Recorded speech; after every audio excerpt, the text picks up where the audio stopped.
98 India, खबरें देश हित की। आज बुलंदशहर के खुर्जा में पहुंचे उत्तर प्रदेश के मुख्य सचिव मनोज कुमार सिंह।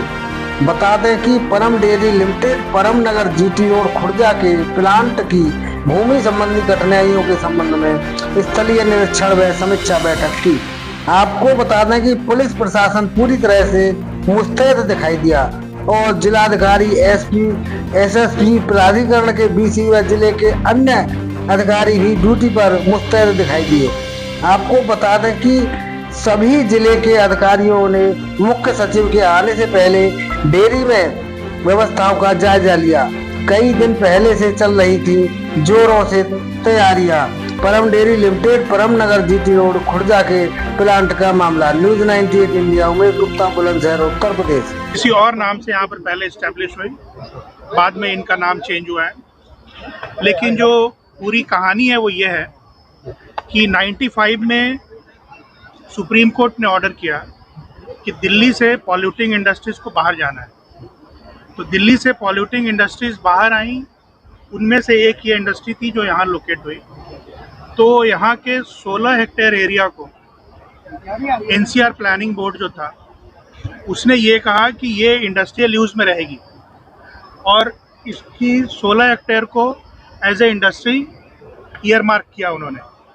और ये भी निर्देश दिया कि जो बोर्ड है यहाँ का, खुर्जा डेवलपमेंट अथॉरिटी जो है, खुर्जा बुलंदशहर डेवलपमेंट अथॉरिटी, वो अपने मास्टर प्लान में इस 16 हेक्टेयर को एज ए इंडस्ट्री डाल लें।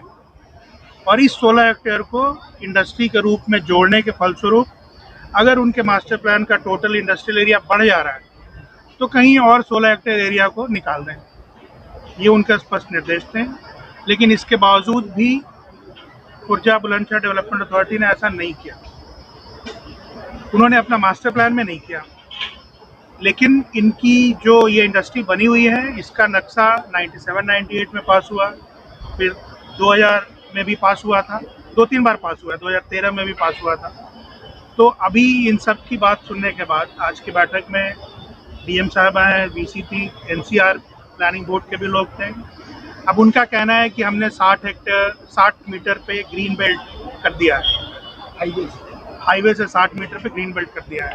लेकिन ये सारा ग्रीन बेल्ट करना ना करना, ये सारी बातें 97-98 के बाद की हैं।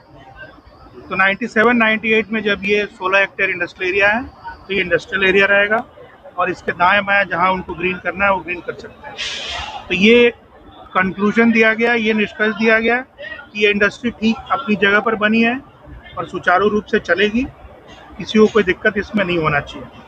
और डेवलपमेंट अथॉरिटी को अगर यहाँ पर कोई परेशानी है तो ये कुल एरिया 16 हेक्टेयर और इसके साथ जो लगा हुआ कुछ और एरिया इन्होंने 100 हेक्टेयर इंडस्ट्रियल बना रखा है, तो वो हम लोग यूपीसीडा को ट्रांसफ़र कर सकते हैं, इंडस्ट्रियल डेवलपमेंट अथॉरिटी को, और फिर वो अपना इंडस्ट्री के रूप में चलाएंगी। लेकिन इस 16 हेक्टेयर एरिया के अंदर कोई ग्रीन बेल्ट नहीं माना जाएगा। जो भी ग्रीन बेल्ट है उसके आगे पीछे इनको करना है, इसके हिसाब से इनको मास्टर प्लान चेंज करना है या रीजनल प्लान चेंज करना है। जो भी चेंज करना है वो चेंज करें, क्योंकि ये सारी चीज़ें इंडस्ट्री बनने के बाद आई हैं। तो ये निष्कर्ष है। Thank you.